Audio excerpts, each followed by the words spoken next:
मेरा नाम मेघना है। मैं एक गरीब फैमिली से बिलोंग करती थी। मेरे पिता शराबी थे और बहुत ज़्यादा बीमार रहते थे। मेरी उम्र 30 साल हो चुकी थी। उम्र की एक लिमिट पर पहुंचने के बाद हर इंसान अपने लिए एक लाइफ पार्टनर तलाश करने लगता है। मेरी शादी को 2 साल हो गए थे। मेरा पति मेरे करीब नहीं आता था। मैं जॉब करती थी और वो बेरोजगार था। सारा दिन घर में फ्री बैठा रहता था। अब मुझे अपना ये अकेलापन बहुत सताता था। मुझे औलाद की तलब लगने लगी थी। अजीब बात तो ये थी कि जब मैं अपने घर पर आती तो मुझे अपने पति की शर्ट पर किसी औरत के बाल मिलते थे। पति से पूछती तो वो कहता कि मुझे नहीं पता। एक दिन ऑफिस से आने के बाद मैं नहाने के लिए बाथरूम में गई तो ये देखकर हैरान रह गई, क्योंकि मेरी नज़र एक ऐसी चीज़ पर पड़ी थी जो किसी औरत की। अभी मैंने अपना इंटर कंप्लीट ही किया था कि मेरे लिए रिश्तों की लाइन लग गई।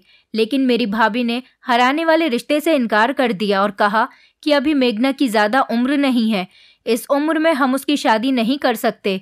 ये बात तो ठीक थी, लेकिन मेरी भाभी की अब ये बात ज़्यादा तूल पकड़ने लगी थी। उसके बाद मैंने एमए भी कंप्लीट कर लिया था, लेकिन फिर मेरी भाभी ने मेरी पढ़ाई का बहाना लिया और हर रिश्ते को मना करती चली गई। मैं बहुत खूबसूरत थी और बहुत इंटेलिजेंट, सिंपल बिहेवियर की लड़की थी। मैं जहाँ भी जाती थी लोग मुझे देखते रह जाते थे। हर कोई मुझे देखता तो मेरी तारीफ ही करता रहता था। हम बहुत इज्जतदार लोग थे, इसलिए मैं हमेशा सिंपल कपड़े पहना करती थी, मगर लोग मेरे सिंपल से लुक पर भी मुझे पसंद कर लिया करते थे। वक्त गुजरने लगा और मेरी पढ़ाई कंप्लीट हो गई थी। मैंने टॉप किया था, इसलिए मुझे अच्छी पोस्ट पर जॉब मिल गई थी। मैं भाभी के कहने पर जॉब करने के लिए राजी हो गई थी। वैसे भी हम दोनों के लिए इस दुनिया में एक दूसरे के सिवा कोई नहीं था। मेरे भैया भाभी की शादी को 5 साल ही गुजरे थे कि मेरे भैया इस दुनिया को छोड़कर चले गए। मेरे माता पिता तो पहले से ही नहीं थे। हम 2 बहन भाई थे। अब भैया के मर जाने के बाद भाभी और मैं ही इस घर में बचे हुए थे। भाभी ने भैया की विधवा बनकर अपनी सारी जिंदगी गुजारने का फैसला कर लिया था। भाभी का कहना था कि अगर तुम जॉब नहीं करोगी तो फिर हमारा गुजारा कैसे होगा। उन्होंने कहा कि अगर मैं तुम्हारी जितनी पढ़ी लिखी होती तो मैं जॉब कर लेती। भाभी का भी इस दुनिया में कोई नहीं था। कहने को तो उनके 3 भाई थे, लेकिन कोई भी अपनी बहन को नहीं समझता था। मैं भी अब मजबूर होकर जॉब करने लगी। लोग हैरान थे कि मुझे इतनी बड़ी कंपनी में जॉब कैसे मिल गई। मेरी सैलरी भी बहुत अच्छी थी और मैं सारे पैसे भाभी को लाकर दिया करती थी। बस कुछ पैसे ही अपने लिए रोक लेती थी, क्योंकि घर के सारे काम तो भाभी को ही देखने होते थे। मेरी पिक एंड ड्रॉप कंपनी की जिम्मे थी। मेरी जॉब देखते हुए मेरे लिए बड़े घरों से भी रिश्ते आने लगे थे, मगर भाभी हर रिश्ते से इनकार कर दिया करती थी। मैं अब इस तरह की जिंदगी से थक चुकी थी और मुझे भी अब लाइफ पार्टनर की ज़रूरत थी जो हमेशा मेरे सुख दुख में मेरा साथ दे। मगर भाभी ने तो जैसे मुझे पैसे कमाने की मशीन समझ लिया था। कई बार तो मैं उनको बंद शब्दों में भी कह चुकी थी कि मुझे शादी करनी है, मगर वो मेरी बात को एक कान से सुनकर दूसरे कान से निकाल दिया करती थी।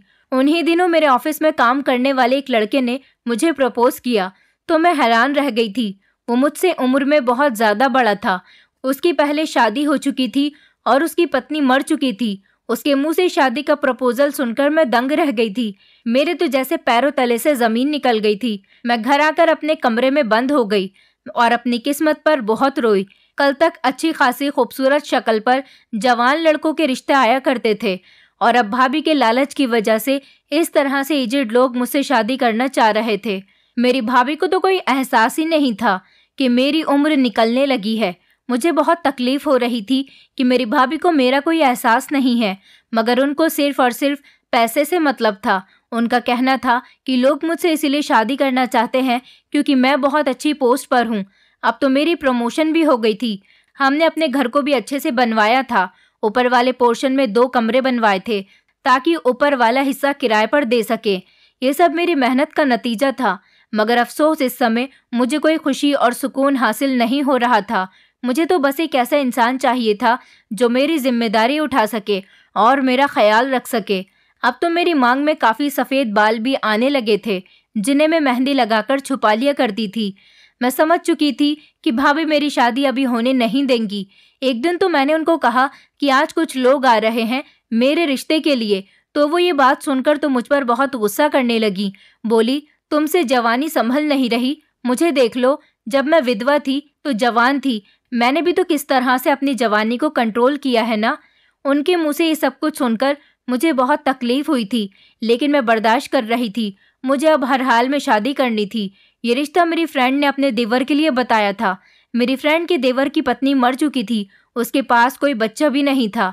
मेरी भाभी ने मेरी उम्र निकाल दी थी, इसीलिए मेरी फ्रेंड का कहना था कि अब तुम्हारी उम्र काफ़ी निकल चुकी है, तुम अपने लिए कुंवारे लड़के का ख्याल तो अपने दिल से निकाल दो और जो मेरा देवर है उसी के साथ शादी कर लो। वो बहुत अच्छा इंसान है, उसका काम भी बहुत अच्छा है, वो बहुत अच्छा बिजनेस करता है। तभी मैंने उस लड़की की फैमिली को बुलवाया था, लेकिन मेरी भाभी ने उन लोगों की खूब इंसल्ट की। भाभी ने उन लोगों से कहा कि तुम लोग हमारे घर इसीलिए रिश्ता लेकर आए हो क्योंकि मेरी नंद अच्छी पोस्ट पर है। तुम लालची लोग हो, मैं तुम लोगों के यहाँ अपनी नंद का रिश्ता नहीं करूंगी। ऐसी बातें सुनकर भला कौन शरीफ इंसान बर्दाश्त कर सकता है। उन लोगों को भी गुस्सा आ गया था और वो हमारे घर से चले गए थे।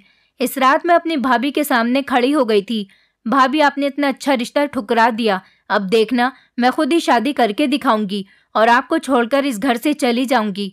मेरी बातें सुनकर भाभी रोने लगी थी और कहने लगी कि तुम कैसी लड़की हो, मुझे तुम्हारी फिक्र नहीं करनी चाहिए थी, तुम्हें अकेला छोड़कर मुझे शादी कर लेनी चाहिए थी। मैंने सिर्फ तुम्हारी खातिर अपनी सारी जिंदगी ऐसे ही गुजार दी, क्योंकि मेरी जिंदगी तो मेरे पति के मरने के बाद तबाह हो गई थी। लेकिन मैं नहीं चाहती कि जैसे मैं लवारिस हो गई हूँ ऐसे ही तुम भी हो जाओ। भाभी का रोना धोना मुझ पर कोई असर नहीं कर रहा था।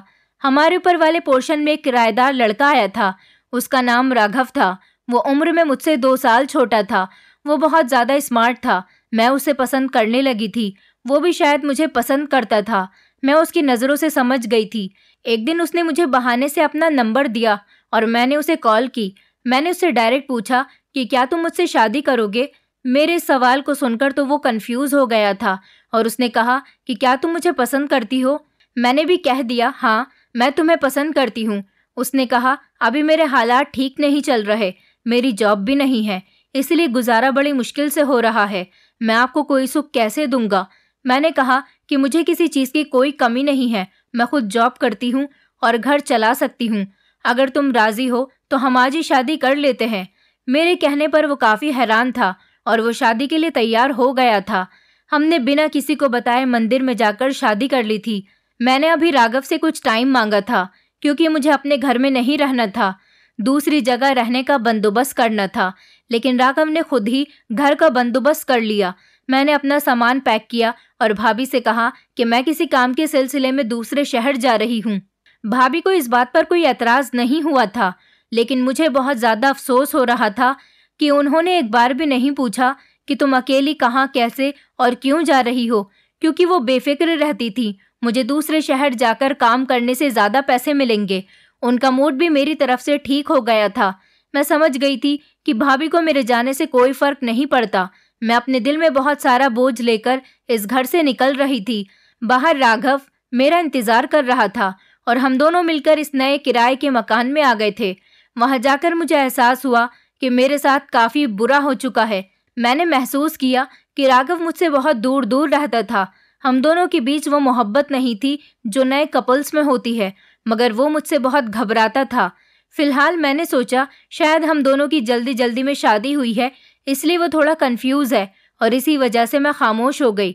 वो मुझे बहुत पसंद था, उसकी पर्सनैलिटी बहुत अच्छी थी, वो किसी हीरो की तरह लगता था। मैं उसके साथ बाहर जाती तो लोग हमें अजीब अजीब नज़रों से देखते थे।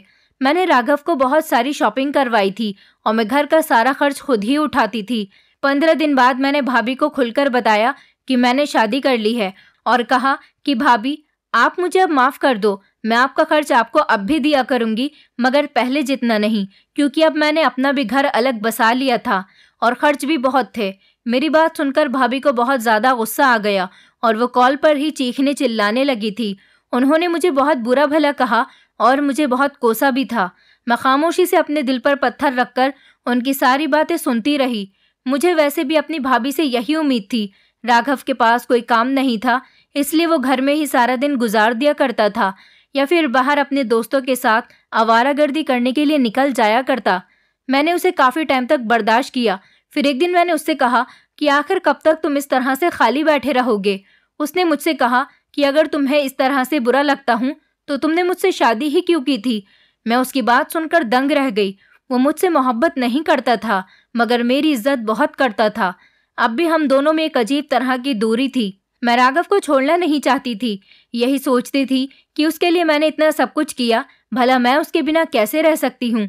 मैंने फैसला कर लिया था कि मैं आइंदा उससे कोई सवाल जवाब नहीं करूंगी। अगर उसने मुझे छोड़ दिया तो मैं कहीं की नहीं रहूंगी।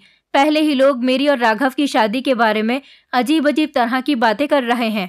मैं लोगों को बातें बनाने का और कोई मौका नहीं देना चाहती थी। रात को जब मैंने उसी दिन राघव से माफी मांगी तो वो भी शर्मिंदा हो रहा था। मैं हर वक्त राघव को पैसे दिया करती थी ताकि उसे मुझसे कुछ मांगना न पड़े। मुझे डर था कि वो मुझे छोड़ न दे, इसलिए मैंने उसका जेब खर्च भी बढ़ा दिया था। लेकिन काफ़ी दिनों से मुझे ऐसा लग रहा था जैसे वो मुझे धोखा दे रहा है, क्योंकि काफ़ी सारी ऐसी बातें मुझे घर में महसूस हो रही थी। मुझे उस पर शक होने लगा था। राघव के पेरेंट्स कभी उससे मिलने नहीं आए थे, बस कभी कभी वो ही अपने पेरेंट्स से मिलने के लिए चला जाता था। वो इसी शहर में रहते थे, लेकिन जब भी वो अपनी फैमिली से मिलने जाता तो मैं उन सब के लिए गिफ्ट भेजा करती थी। शादी के बाद तो मुझे ऐसा लगता था जैसे अब राघव को जॉब की कोई ज़रूरत ही नहीं है, उसे सब कुछ बैठे बिठाए जो मिल रहा था। हमारा ये किराए का मकान छोटा सा था और एक कमरे का ही था। राघव ज़्यादातर बेड पर सोया करता था और मुझे सोफे पर सोने के लिए कहता था। मैं उसकी खुशी के मुताबिक सोफे पर ही सो जाती थी, क्योंकि जैसा वो कहता था मैं वैसा ही करती थी। मैंने इस कमरे में एक्सपेंसिव फर्नीचर डलवाया हुआ था। घर का किराया मुझे कंपनी की तरफ से मिलने लगा था, लेकिन बाकी के खर्चे बहुत थे। मैं भाभी के पास बहुत कम पैसे भेज पाती थी, क्योंकि रोज़ कोई ना कोई नया खर्चा निकल आता था। भाभी से अब मेरी कोई बातचीत भी नहीं होती थी। मैं बस उनके घर पैसे भिजवा दिया करती थी। भाभी को मेरे बारे में कुछ पता नहीं था कि मैं कहाँ रहती हूँ। वक्त इसी तरह से गुजरने लगा और मेरी शादी को 2 साल गुजर गए। अब मैं भाभी के साथ साथ राघव के लिए भी पैसे कमाने की मशीन बन गई थी। मुझसे मेरे कांटेक्ट के लोग पूछते कि अब तक तुम्हें कोई गुड न्यूज़ क्यों नहीं है, तो मैं कंफ्यूज हो जाती थी कि उन्हें क्या जवाब दूं। उनको क्या बताती कि अभी तक हम दोनों सिर्फ नाम के ही पति पत्नी थे। एक दिन मेरे पति के पास अचानक से उसके पेरेंट्स की कॉल आ गई और वो अपने माता पिता के पास चला गया। 2 दिन तक वो घर पर नहीं आया था। उसका कहना था कि मेरी माँ की बहुत ज़्यादा तबीयत खराब है। जब वो घर आया तो मैंने उससे कहा कि तुम्हारी माँ की तबीयत कैसी है, तो उसने कहा कि मेरी माँ की तबीयत ठीक नहीं है। उनका कहना है कि मैं अब उनके पास ही रहूं। मैंने उससे कहा कि प्लीज़ तुम मुझे अपने साथ अपने घर लेकर चलो, तो वो मुझसे कहने लगा कि मैं तुम्हें अपने घर नहीं लेकर जा सकता, क्योंकि अभी तक मैंने तुम्हारे बारे में अपने माता पिता को नहीं बताया है। अगर मेरी माँ को अचानक से झटका लगेगा कि मैंने शादी कर ली है तो मेरी माँ की तबीयत और ज़्यादा बिगड़ जाएगी। उसकी ऐसी बातें सुनकर तो मेरे होश उड़ गए थे। मैं सोचने लगी थी कि भला मैं उसके बिना कैसे रहूंगी। ये ख्याल भी मुझे परेशान कर जाता था। सारी रात मैं सो नहीं सकी थी कि न जाने राघव के दिल में क्या चल रहा है। हो सकता है कि वो मुझे छोड़कर अपने माता पिता के पास वापस चला जाए, क्योंकि उसकी जॉब ना लगने की वजह से उसके माता पिता ने उसको घर से बाहर निकाल दिया था और फिर वो हमारे घर किराए पर आकर रहने लगा था। मैं समझ गई थी कि उसे मुझसे कोई प्यार नहीं है। अगले दिन मैं ऑफिस गई तो मेरे सर में बहुत तेज़ दर्द हो रहा था और मैंने अपने ऑफिस से छुट्टी ली। घर आते ही मुझे अजीब एहसास हुआ। लेडीज़ परफ्यूम की खुशबू पूरे रूम में महक रही थी और उसी दिन मैं समझ गई थी कि अब मुझे फैसला करना ही होगा, क्योंकि मैं अच्छी तरह से समझ गई हूँ कि राघव क्या करना चाह रहा है और वो मेरे पीठ पीछे इस घर में ज़रूर किसी को बुलाता है। अब मेरे लिए शक की कोई गुंजाइश नहीं बची थी। वो मुझे धोखा दे रहा था। मैं कभी सोच भी नहीं सकती थी। उसी दिन मैंने फैसला कर लिया था कि मैं अपनी सारी तड़पती हुई ख्वाहिशों को पूरा करूंगी। इसलिए मैंने कोशिश शुरू कर दी थी और प्लान बना लिया था कि कब रात हो और मैं अपने कदम उठा लूं। मुझे उस जगह का एड्रेस भी मिल गया था। मुझे रात के वक्त जाना था ताकि किसी को कानो कान खबर न हो। रात को 8 बजे के टाइम पर हम दोनों पति पत्नी खाना खाकर सोने के लिए लेट गए थे। मेरा पति सो चुका था, जबकि मैं अपने बिस्तर पर लेटी हुई कब से 12 बजने का इंतजार कर रही थी। अभी तो सिर्फ रात के 10 ही बज रहे थे। मेरे पति राघव तो सो चुके थे और मैं चाहती थी कि आस पड़ोस के लोग भी सब लोग गहरी नींद में सो जाएं। यही टाइम था जब मैं घर से बाहर निकल सकती थी। वैसे भी यहाँ के लोग जल्दी सो जाया करते थे। मैंने आज सोच लिया था कि किसी न किसी तरह से यहाँ से निकलना ज़रूर है। मेरा पति राघव तो जल्दी ही सो गया था। मैंने हल्के से अपने पति को ध्यान से देखा कि वो सो रहा है या नहीं। वो बेड पर गहरी नींद में सो रहा था। उसे इस तरह से बेफिक्री से सोता हुआ देखकर मेरा दिल बहुत तड़पता था। जिस इंसान के लिए मैंने इतना बड़ा कदम उठाया था, उसे मेरी बिल्कुल भी फिक्र नहीं थी कि मुझ पर क्या बीत रही थी। मेरा दिल खून के आंसू रो रहा था।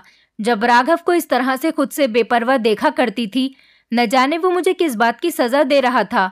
मैं खामोश बैठने वाली लड़कियों में से नहीं थी। बस अब मुझे उस टाइम का इंतजार है जब मुझे इस घर से निकलना था। मैं बार बार टाइम देखे जा रही थी। जैसे ही घड़ी में 12 बजे का टाइम हुआ तो मैं उसी टाइम धीरे से उठ बैठी। मेरी नज़र अब राघव की तरफ थी कि कहीं वो किसी आहट से जाग न जाए। धीमे से मैंने अपने पैर जमीन पर रखे और चप्पल पहनकर दबे पैरों से कमरे से बाहर निकल आई। मेरा दिल जोर जोर से धड़कने लगा था। हाथ पैर भी कांप रहे थे, मगर मुझे हर हाल में आज घर से निकलना ही था। मैंने कमरे से निकलकर पीछे मुड़कर देखा। राघव अभी भी गहरी नींद में सोया हुआ था और जोर जोर से मुझे उसके खर्राटों की आवाज़ आ रही थी। मैंने धीमे से घर का दरवाज़ा बंद किया और चारों तरफ देखकर निकल आई थी। इस टाइम मुझे गली में कोई नज़र नहीं आ रहा था। सारी गली सुनसान पड़ी हुई थी। मैं जल्दी जल्दी कदम उठाती हुई सीधी चलती चली जा रही थी। कभी कभी डर की वजह से पीछे मुड़कर देख भी रही थी कि कहीं कोई मेरे पीछे तो नहीं आ रहा, मगर वहां तो कोई भी नहीं था। मेरी बहुत बड़ी मजबूरी थी जिसने मुझे रात के टाइम पर निकलने पर मजबूर कर दिया था। औरत की भी एक अजीब ही कहानी होती है। वो रात के इस टाइम पर घर से निकलती है तो कैरेक्टरलेस और बिगड़ी हुई कहलाई जाती है, और अगर मर्द इस वक्त घर से निकलता है तो उसके कैरेक्टर पर कोई सवाल नहीं उठाता। मगर आज मुझे कोई भी डर नहीं था, क्योंकि वहां जाने से मुझे कोई नहीं रोक पा रहा था। मेरे अंदर की औरत जाग चुकी थी। मैं बहुत तेज कदम उठा रही थी ताकि जल्द से जल्द वहां पहुंच सकूं। लगभग 5 किलोमीटर का रास्ता मुझे पैदल ही तय करना पड़ा था, क्योंकि रात के इस टाइम पर कहीं भी कोई रिक्शा या ऑटो नजर नहीं आ रहा था और मुझे सुबह होने से पहले पहले ही वापस आना था, ताकि किसी को कानो कान कोई खबर न हो।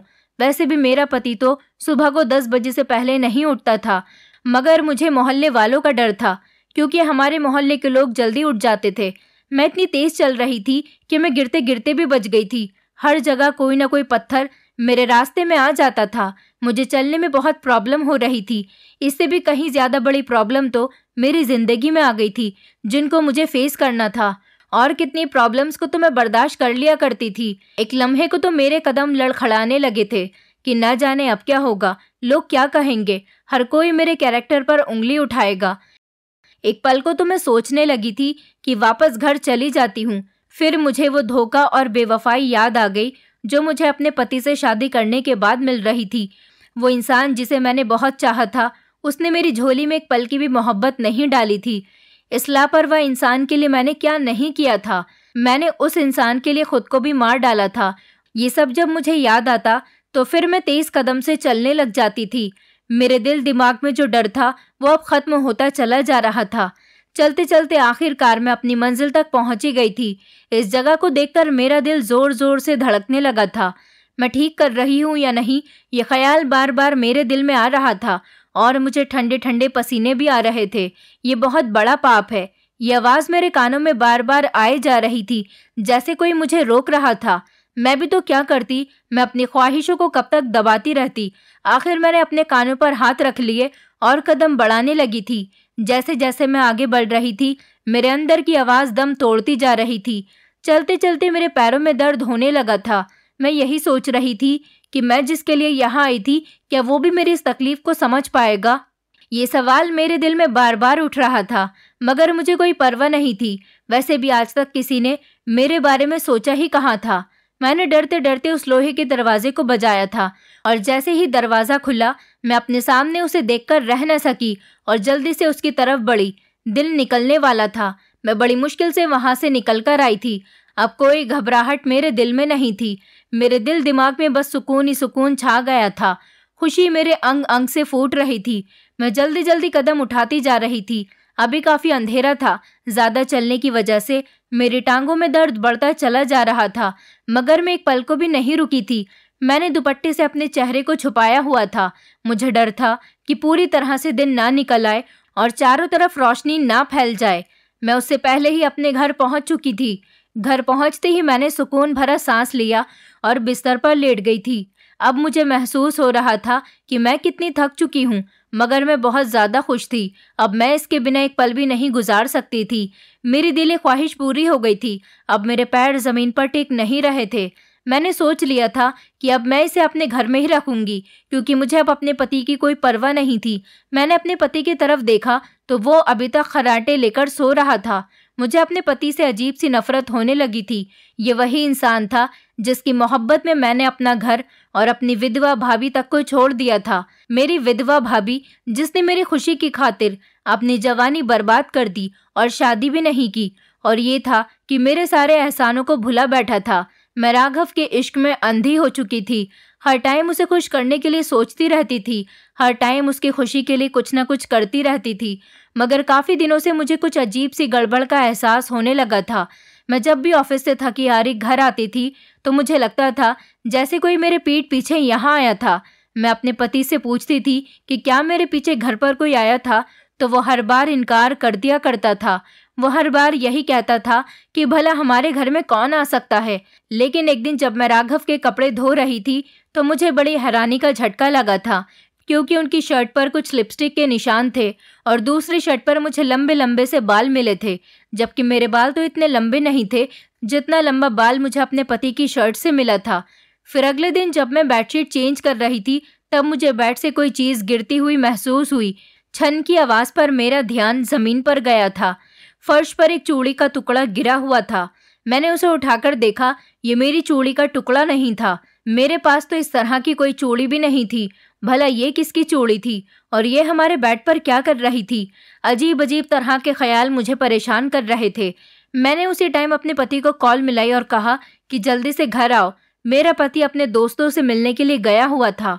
उसके घर पर आते ही मैंने उसे वो टूटा हुआ चूड़ी का टुकड़ा दिखाया और कहा कि ये चूड़ी का टुकड़ा किसका है और यहाँ कैसे आई, जबकि मैं कपड़े तो धो चुकी थी, इसलिए वो शर्ट वाली लिपस्टिक और बाल नहीं दिखाया था। मैंने बड़े गुस्से से अपने पति से ये सवाल किया था। मैंने देखा था कि मेरे पति के चेहरे के एक्सप्रेशन बदल गए थे, मगर अगले ही पल वो नॉर्मल हो गया। उसने मुझसे कहा कि अरे मैं तो भूल गया था, मैंने तो ये चूड़ियाँ तुम्हारे लिए ही खरीदी थी। मुझसे गलती से ये चूड़ियाँ टूट गई थी, इसलिए मैंने तुम्हें इन चूड़ियों के बारे में नहीं बताया था। ये बात कहकर मेरा पति हंसने लगा। उसकी बात पर मुझे यकीन नहीं आया था, लेकिन मैं खामोश हो गई थी, क्योंकि मुझे साफ साफ उसके चेहरे से जाहिर हो रहा था कि वो मुझसे झूठ बोल रहा है। आज तक वो मेरे लिए एक कील तक तो लेकर नहीं आया था। भला चूड़ियाँ कैसे ला सकता था? लेकिन अब मैं काफ़ी सावधान हो गई थी, क्योंकि काफ़ी दिनों से मुझे अपने कमरे में कुछ अजीब सी स्मेल का भी एहसास हो रहा था। अगले दिन मैंने फिर से अपने पूरे कमरे का जायज़ा लिया। मैं ध्यान से घर की सफाई नहीं करती थी, क्योंकि मुझे ऑफिस भी जाना होता था। लेकिन आज जब मैंने ठीक तरह से अपने कमरे की सफाई की तो मैं हैरान रह गई थी, क्योंकि मुझे बेड के नीचे से किसी लड़की का ब्रेसलेट भी मिला था। ये ब्रेसलेट किसी लड़की का ही था। मैं बड़े अफसोस में होकर इस ब्रेसलेट को देख रही थी, क्योंकि ये ब्रेसलेट मेरा नहीं था। मुझे यकीन नहीं आ रहा था कि मेरा पति मुझे धोखा भी दे सकता है, क्योंकि मेरा सारा अंदेशा तो इसी बात पर हो रहा था। मैंने इस टाइम राघव से सवाल किया तो वो मुझसे नाराज़ हो गया और कहने लगा कि तुम मुझ पर शक कर रही हो। मुझे क्या पता कि ये ब्रेसलेट किसका है? ये ब्रेसलेट तुम्हारा भी तो हो सकता है ना? अपने पति की बात सुनकर मुझे गुस्सा तो बहुत आया था। उसे अच्छी तरह से पता था कि मैं ब्रेसलेट नहीं पहनती। मैं उससे क्या कहूँ कि तुमने मुझे हक ही कहाँ दिया है? तुम तो मुझे कभी ध्यान तक से नहीं देखते हो। तुम्हें मेरी चीज़ों के बारे में कैसे पता होगा? मैं उसी टाइम अपना मूड खराब करके वहाँ से निकल गई। मगर अब मुझे पता करना ही था कि मेरे पीठ पीछे इस घर में क्या होता था और कौन था जो मेरे पति से मिलने आता था। अगली सुबह जब मैं नहाने के लिए बाथरूम में गई तो जो कुछ मैंने वहाँ पर देखा, उसे देखकर तो मेरे पैरों तले से ज़मीन निकल गई थी, क्योंकि वहाँ पर तो एक लड़की की ड्रेस टंग रही थी। भला मेरे इस घर में लड़की की ड्रेस का क्या काम था? अब मुझे अपना ये कदम उठाकर अफसोस नहीं हो रहा था, क्योंकि मैं समझ गई थी कि मेरा पति धोखेबाज आदमी है और उसका किसी औरत के साथ अफेयर चल रहा है। वो इसे मेरे पीठ पीछे घर में बुलाता है। दरअसल मैं जहाँ पर गई थी वो एक छोटा और पुराना सा घर था।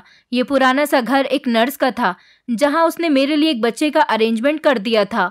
जी हाँ, उस रात मैं उसी बच्चे से मिलने के लिए गई थी। मेरी ममता और मेरे पति का दिया हुआ धोखा मुझे खींचकर वहां तक ले गया था। मुझे अपने पति पर तो काफ़ी दिनों से शक हो रहा था, मैं समझ गई थी कि वो बहाने बहाने से मुझे छोड़ने की कोशिश कर रहा है, इसलिए मैंने अपने जीने के सहारे को तलाश कर लिया था। मैंने किसी के थ्रू एक बच्चे का अरेंजमेंट करवा लिया था। उसने मेरा कांटेक्ट इस नर्स से करवाया और इस नर्स ने मेरे लिए अस्पताल से बच्चा लाकर अपने घर में रख लिया था। मैं इस बच्चे को अपने साथ अपने घर लेकर आई थी और बड़ी खामोशी से मैंने इसे बिस्तर पर लेटा दिया था। और मैं जब नहाने गई तो ये सब कुछ देखकर हैरान रह गई थी। मैंने इस बारे में अपने पति से कोई बात नहीं की थी, क्योंकि अपने पति से किसी भी तरह का सवाल जवाब करने से मुझे कोई फ़ायदा नहीं मिलने वाला था। मुझे अफसोस हो रहा था कि मैंने कितना गलत कदम उठाया इस घटिया इंसान के साथ मोहब्बत करके और इस पर भरोसा करके। अब मैं सिर्फ अपने बारे में ही सोचूंगी और इसी बच्चे के साथ अपनी आने वाली ज़िंदगी को गुजारना चाहती हूँ। अगर मेरा पति मुझे चाहे तो छोड़ सकता है। मैं खुशी खुशी उससे अलग हो जाऊंगी, क्योंकि मैंने अपने लिए बच्चे का अरेंजमेंट कर लिया और अब मैं इसकी माँ हूँ। ये बच्चा बहुत प्यारा था, मैं उसे देखकर रह नहीं पाई थी। मैंने नर्स को उसकी मुंह मांगी कीमत दे दी थी। दिन निकला और मेरा पति जाग चुका था। जब उसने इस बच्चे को देखा तो वो भी हैरान रह गया और कहने लगा कि ये बच्चा किसका है और कहाँ से आया। मैंने उसे सब कुछ बता दिया था कि ये मेरा बच्चा है। मैं जानती थी कि मेरा पति मुझे कभी किसी दूसरे का बच्चा लाने नहीं देगा, क्योंकि राघव को ये भी पता था कि मैं अकेले ही जॉब करती हूँ और अगर घर में बच्चा आ गया तो मेरा ध्यान जॉब से हटकर और राघव से हटकर बच्चे पर लग जाएगा। मुझे पता था कि वो कभी भी इस बच्चे को एक्सेप्ट नहीं करेगा और ना ही मुझे इस बच्चे को लाने देगा। इसलिए तो मैं बड़ी खामोशी के साथ रात के अंधेरे में जाकर इस बच्चे को घर लेकर आ गई थी। अब ये बच्चा घर पर आ गया था तो मैं इसकी माँ थी। राघव मुझसे झगड़ा करने लगा और कहने लगा कि मैं तुम्हें छोड़ दूंगा। मैंने उससे कहा कि बेशक तुम मुझे बहुत आसानी के साथ छोड़ सकते हो, क्योंकि मैं तुम्हारी सारी हरकतों को समझ चुकी हूँ। मैंने उसे वो ड्रेस दिखाई जो बाथरूम में टंगी हुई थी। राघव उसे देखकर हैरान रह गया और आज वो फिर से पहले की तरह झूठ बोलने लगा कि मुझे नहीं पता कि ये कहाँ से आई, तुम्हारी ही होगी। मैंने कहा राघव, बस तुम्हारा झूठ बहुत हो चुका। तुम्हारे इसी झूठ से तंग आकर मैंने इतना बड़ा कदम उठाया, क्योंकि तुम कभी मेरे पति बन ही नहीं सके। तुम कभी मेरे क्लोज ही नहीं आए। तुमने मुझे कभी वो मोहब्बत ही नहीं दी जो एक पति अपनी पत्नी को देता है। तुमने कभी मुझे पत्नी होने का हक नहीं दिया। तुम मुझे सिर्फ इसलिए पसंद करते हो क्योंकि मैं जॉब करती हूँ और पैसा कमाती हूँ और तुम्हारा पूरा खर्च उठाती हूँ। तुम्हें तो कोई और पसंद है जिसे तुम इस घर में लाते हो और उसके साथ अपनी सारी ख्वाहिशों को पूरा करते हो। मुझे नहीं पता था कि तुम मेरे साथ इतना बड़ा धोखा करोगे, वरना मैं कभी तुमसे शादी करने का कदम ना उठाती। तुम जहाँ जाना चाहो वहाँ जा सकते हो, लेकिन ये बच्चा इस घर में ही रहेगा और मैं इसकी माँ बनकर इसकी परवरिश करूँगी, क्योंकि अब इसके अलावा मेरा इस दुनिया में कोई नहीं। मैंने तो सोचा था कि मेरा इस दुनिया में तुम्हारे अलावा कोई नहीं है, लेकिन तुमने अपनी औकात दिखा दी। तुम पिछले 2 साल से मुझसे हर बात पर झूठ बोलते चले आ रहे हो और तुम्हें क्या लगता है कि तुम मुझे बेवकूफ़ बना रहे थे? मैं बेवकूफ़ नहीं बन रही थी, बस चाहती थी कि तुम सुधर जाओ और तुम मुझे एक्सेप्ट कर लो, लेकिन तुमने तो कभी मुझे पत्नी वाला हक दिया ही नहीं। तुम्हारी इन्हीं बातों से तंग आकर मैंने इस कदम को उठाया। आज मैंने राघव से बहुत गुस्से में बात की थी और वो भी मुझे गुस्से से बुरा भला कहने लगा था। राघव गुस्से में आकर घर छोड़कर जा चुका था। ऐसा नहीं था कि मैं बहुत कमज़ोर थी, इस बच्चे को पाकर मैं और भी ज़्यादा मजबूत बन गई थी। कहते हैं ना कि जिसके हाथ में पैसा होता है वो मजबूत होता है, उसे कभी कभी रिश्तों की भी ज़रूरत नहीं होती। मेरा पति मुझे छोड़कर जा चुका था। मैंने उससे कह दिया था कि वो जल्दी मुझे तलाक देकर आज़ाद कर दे, क्योंकि मैं अब उस जैसे घटिया इंसान के साथ और अपनी ज़िंदगी नहीं गुजार सकती। 1 हफ्ते तक मैं अपने बच्चे के साथ रही। ये बहुत प्यारा और मासूम सा बच्चा था, लेकिन कहीं ना कहीं मुझे इस बच्चे को अपने पास लाकर एक अजीब सा डर लग रहा था। मुझे लगा कि कहीं इस नर्स ने पैसों की खातिर किसी माँ की सोनी गोद तो नहीं उजाड़ दी। ये ख्याल मुझे बार बार आ रहा था। मैंने नर्स को कॉल की और उसे पूरी बात बताई। उसने मुझसे कहा कि मैं बहुत ईमानदार इंसान हूँ। मैं भगवान की कसम खाकर कहती हूँ कि मैंने किसी की सोनी गोद नहीं उजाड़ी। इस बच्चे की माँ ने बच्चे के जन्म के बाद अस्पताल में दम तोड़ दिया था। इसका बाप शराबी था। उसे अपनी पत्नी की कोई फिक्र नहीं थी, इसलिए वो अपने मासूम से बच्चे और अपनी मरी हुई पत्नी को छोड़कर चला गया था। हम अस्पताल के लोगों ने इस बच्चे की माँ की बॉडी को पोस्टमार्टम के लिए भेज दिया था। हमने काफ़ी दिनों तक इस बच्चे के पिता का इंतज़ार किया, मगर कोई भी इस बच्चे को लेने के लिए नहीं आया। डॉक्टर ने इस बच्चे को मेरे हवाले कर दिया था, क्योंकि हमारे अस्पताल में गैर कानूनी काम नहीं होता। मैं काफ़ी दिनों से इस बच्चे की देखभाल कर रही थी, लेकिन जब मुझे किसी ने बताया कि आप इस बच्चे को खरीदना चाहती हैं, तो मैंने कुछ पैसे वसूलने के लिए इस बच्चे को आपको दे दिया, क्योंकि मैं भी गरीब हूँ और जब से इस बच्चे का जन्म हुआ है लगभग 15 दिन हो गए, तभी से ही मैं इस बच्चे का खर्च खुद उठा रही हूँ। मैंने इसीलिए आपसे पैसे लिए थे, क्योंकि मेरा भी तो कुछ हक बनता है। नर्स की बात सुनकर मैंने कॉल कट कर दी थी, लेकिन मेरा दिल इस बच्चे के लिए बहुत ज़्यादा दुखने लगा था। मुझे लगता था कि शायद इस दुनिया में सिर्फ मेरे पास ही बहुत ज़्यादा दुख है और मैं अकेली हूँ जिसके पास माता पिता नहीं है। मेरे पास तो एक भाभी थी जिसने मुझे माँ और पिता दोनों का प्यार दिया। मैं ठीक से जवान नहीं हुई थी जो मेरे भैया भाभी को छोड़कर चले गए थे। भाभी ने अकेले ही न जाने किस किस तरह से मुझे पढ़ाया लिखाया था और मैं उन बेचारी को छोड़कर राघव जैसे घटिया इंसान के साथ शादी करके इस घर में आ गई थी। शायद मुझे मेरी भाभी की बद्दुआ लगी थी और ये बच्चा, ये तो अभी कुछ जानता भी नहीं। ये बेचारा तो जन्म के वक्त से ही लावारिस हो गया था। इस बेचारे की माँ मर गई थी और इसके पिता ने कभी इसकी तरफ पलटकर नहीं देखा। मुझे इस बच्चे पर बहुत अफसोस हुआ था। मेरी आंखों में आंसू आ गए थे। इस मासूम बच्चे ने अभी तक दुनिया में कुछ देखा भी नहीं था और अभी से ही इसके माता पिता इससे छिन गए थे। लेकिन मैंने फैसला किया था कि मैं इसका पिता और माँ दोनों बनकर दिखाऊंगी और इसकी परवरिश करूंगी, क्योंकि मुझ पर ममता का जुनून सवार था। और अब तो इस बच्चे के लावारिस होने की खबर सुनकर तो मैं इस बच्चे से और भी ज़्यादा प्यार करने लगी थी। राघव मुझे डिवोर्स दे चुका था और मुझे इस बच्चे की परवरिश करते हुए लगभग 3 महीने गुजर चुके थे। मैं इस बच्चे को अपने साथ जॉब पर लेकर जाती थी। इस बच्चे की वजह से मेरी जॉब में भी दिक्कत आ रही थी। एक दिन मेरे पास राघव की कॉल आई। उसने मुझसे कहा कि मैं तुम्हें एक्सेप्ट करना चाहता हूँ। वो अपनी गलती की मुझसे माफ़ी मांग रहा था, लेकिन मैंने उसे माफ़ नहीं किया। मैंने उससे कहा कि मैं तुम जैसे धोखेबाज इंसान के साथ बिल्कुल नहीं रहना चाहती। यही मेरा बच्चा है और यही मेरा सहारा है। राघव ने एक्सेप्ट कर लिया था कि उसकी एक पुरानी दोस्त के साथ अफेयर चल रहा था, लेकिन जब उसे पता चला कि मैंने खुद उसे प्रपोज किया और उसे ये भी कहा कि मैं उसका सारा खर्च उठाने के लिए तैयार हूँ, तो वो लालच में आकर मुझसे शादी करने के लिए तैयार हो गया था। इसी तरह से वो मेरी कमाई पर ऐश करता रहा, क्योंकि उसकी ज़िंदगी अच्छी गुजर रही थी। उसे लगता था कि कभी मुझे उस पर शक नहीं होगा और मैं कभी उसे नहीं छोड़ सकती, लेकिन मैंने ऐसा कर दिखाया था। राघव को अपनी गलती का एहसास हो गया था, लेकिन मैंने उसे माफ़ नहीं किया और ना ही कभी दोबारा उसके बारे में सोचा। मैंने उसको उसके हाल पर छोड़ दिया था। मैंने अपने बेटे का नाम कुशाल रखा था और मैंने भी फैसला कर लिया था कि मैं अब अपनी भाभी के पास जाऊंगी, क्योंकि मैंने उस घटिया इंसान के लिए अपनी भाभी को छोड़ दिया था। शायद मुझे अपनी भाभी का दिल दुखाने की सज़ा मिली थी। मैं जब भाभी के घर पर गई तो देखा कि भाभी की हालत बहुत ख़राब थी। भाभी बहुत ज़्यादा बीमार थी। भाभी मुझसे लिपटकर ज़ोर ज़ोर से रोने लगी और उन्होंने मुझसे अपनी गलती की माफ़ी मांगी। उन्होंने घर की ज़रूरत की खातिर मेरा हक मारा। उन्हें डर था कि अगर मैंने शादी कर ली तो उनके घर का खर्च कैसे चलेगा, जबकि गलती तो मेरी भी थी। मैंने भाभी का हाथ थाम लिया और उनसे माफ़ी मांगनी शुरू कर दी। मैं अपनी ख्वाहिशों की खातिर लालची हो गई थी। विधवा भाभी को मैंने बेसहारा कर दिया था। आखिर उनका इस दुनिया में मेरे अलावा था ही कौन। मैंने भाभी के साथ रहने का फैसला कर लिया था। जब मैंने भाभी को अपना बच्चा दिखाया तो उन्हें लगा कि ये मेरा और राघव का बच्चा है, लेकिन मैंने उन्हें सब कुछ बता दिया था। मेरी भाभी भी तो सारी उम्र औलाद के लिए तरसती आई थी। भाभी ने कहा कि हम दोनों मिलकर इस बच्चे की परवरिश करेंगे। अब मैं जॉब करती हूँ और भाभी मेरे बच्चे का बहुत ख्याल रखती हैं। इस बच्चे की सगी माँ भले ही जन्म के वक्त मर गई हो, लेकिन इसको प्यार करने वाली एक नहीं बल्कि 2 माएँ हैं। अब हम दोनों माएँ मिलकर अपने बेटे का बहुत ख्याल रखते हैं। मैंने आज तक शादी नहीं की, क्योंकि मैं अब शादी नहीं करना चाहती। मैं अपने इस बच्चे के सहारे ही अपनी पूरी ज़िंदगी गुजार देना चाहती हूँ। मैं, मेरी भाभी और मेरा बेटा, हम तीनों की ज़िंदगी बहुत अच्छी गुजर रही है। दोस्तों, उम्मीद करती हूँ आपको हमारी कहानी पसंद आई होगी। कहानी पसंद आई है तो वीडियो को लाइक करें, चैनल पर नए हैं तो चैनल को सब्सक्राइब करें और हाँ, नोटिफिकेशन बेल को ज़रूर दबाएं ताकि अगली अपडेट सबसे पहले आपको मिले।